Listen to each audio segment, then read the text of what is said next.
Since we've already covered how to use every Fibonacci tool and the accumulation distribution indicator, let's see how this indicator can be used in combination with Fibonacci tools. So let's go over some examples where the AD indicator helps confirm more significant moves identified by Fibonacci. Like here, where price overextends up more than 3 Fib levels and promptly makes a bearish retracement. That's reflected by a stable decrease in AD values. Here's another example where there's a downturn after a gap up in an established uptrend. A moderate to small Fib retracement can be placed on these points so that there are levels running through most swing points and the gap area. With price making that moderate to sharp drop, there is no clear swing point to use in the current bearish move, so we can place the Fib time zone on the last upswing of the uptrend. The main focus here will be around where price contacts or nears intersections of retracement levels and time zone lines, as they will likely mark the first area of interest for a bullish retracement. As price forms a relatively quick upswing, the AD indicator begins to flatten and turn back up to reflect more accumulation and therefore bullish sentiment, as well as the significance of these Fibonacci intersections.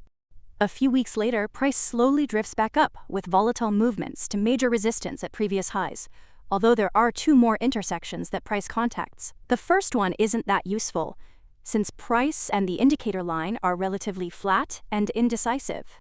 In contrast, the second intersection also has flat movement, but it is in more neutral to bearish context because of the noticeable divergence in directions of the indicator and price before when it was climbing back up to previous highs.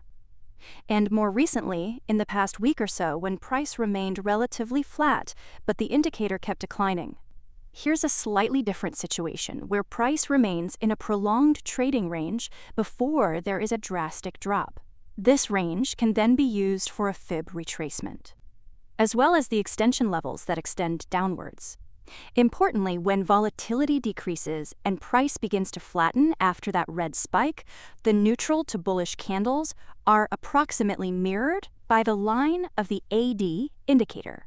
It's quite messy, especially in the short term. But taking a more medium to long-term view, the next few weeks, see a gradual but noticeable divergence where price remains relatively flat, while the AD indicator generally declines to form a divergence. This divergence, in addition to price being unable to decisively break under the 1.618 extension level around the $12 boundary, points to the chart adopting a neutral to increasingly bullish posture. When price does return to around 16 and the bottom of the retracement range, it naturally encounters stronger long-term resistance, which is promptly confirmed by the red candles quickly closing lower right after initial contact, alongside that peak with the AD indicator, which also begins to decline along with price on its downswing. A discrepancy to note is there are several moves when price technically moves higher, but the AD indicator drops. And that's mostly because of the larger red candles gapping up with longer upper wicks and higher volume. So they are technically divergences indicating bullish weakness, but in the most short-term context possible. Later, the drop below 12 and the 1.618 extension level is finally achieved with relatively normal to low selling volume. But this is proving to be just enough for that bearish continuation, as backed up by the AD indicator on a stable decline during that same period. Because of the way the AD line is calculated, large green candles that gap up with long upper wicks don't generally have that divergent discrepancy compared to those red candle examples we looked at earlier. And it's a similar thing for moderate to large green candles that don't gap up too, because the AD indicator also generally rises at that time. Here's a familiar situation. We put a Fib retracement on the range of an uptrend, then place a Fib fan on the recent downtrend. When price does cross above the fan centerline, and there is a gradual but clear uptrend developing, where there's a clear roll reversal at that minor gap up around 110, where there's a reversal of rolls from resistance to support. The AD indicator does mirror price's movements quite closely, but it's overall not that helpful, since these are smaller and shorter movements. And the AD values generally stay range-bound while price slowly but gradually rises out of a horizontal range. In contrast, when there are larger or sharper moves in a short time, the AD indicator is more useful and directional, especially with these downswings from the fan lines that project down trend lines. particularly at areas where they intersect with Fib retracement levels. Here's a similar scenario combining the same Fib tools. As price makes progress, the fan lines project decent downtrend lines. And when price recovers more than half the range of the downtrend, there is a noticeable divergence where price keeps rising while the AD indicator remains flat to declined, indicating uptrend weakness. Unsurprisingly, this helps confirm the significance of an intersection of fan line and retracement level, where a steady downtrend reemerges. Here's a moderate to large bullish move where price and the indicator are essentially the same, presenting that moderate to sharp incline, which helps confirm the strength and momentum behind this break at the crucial intersection of the last fan line at this Fib level.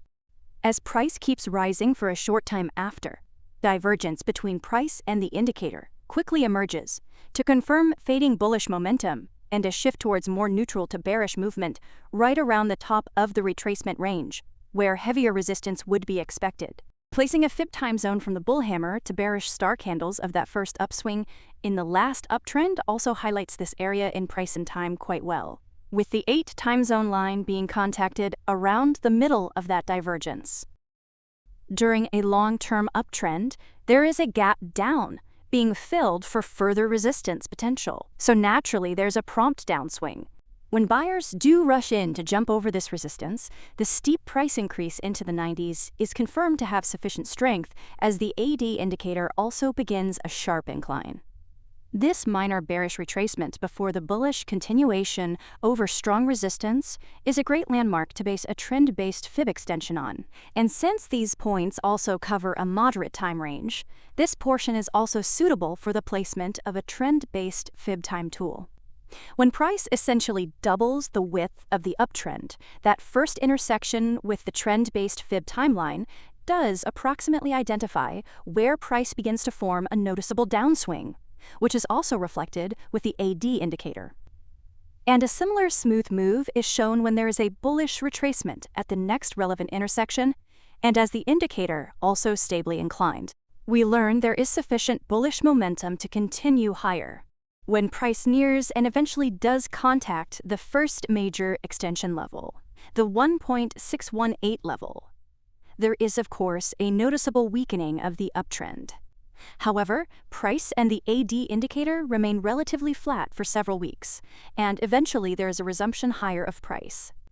But the AD indicator still generally remains unchanged for somewhat of a divergence, meaning while this is a slowdown of the current uptrend, it is not as strong of a sign towards a sharp bearish reversal, which would require some larger red candles and higher selling volume to more promptly drive down price along with the AD indicator. Here's a similar example, except since the duration is longer, the trend-based Fib extension will be paired with a Fib time zone that is based on a downswing after it. In any case, price rises to contact these intersections of Fib levels and time zone lines where there are some divergences before and during a decisive reversal. That takes the form of a compact double top. It produces a quick but volatile downtrend. So price falls relatively rapidly in comparison to the more choppy and gradual descent of the AD indicator. But overall, both drop to confirm the significance of price rising up to those Fib intersections, where price promptly diverged from the AD indicator to signal the transition from an up to a downtrend. For more on the AD indicator and every Fibonacci tool, please check out the link in the pin, comment, and description.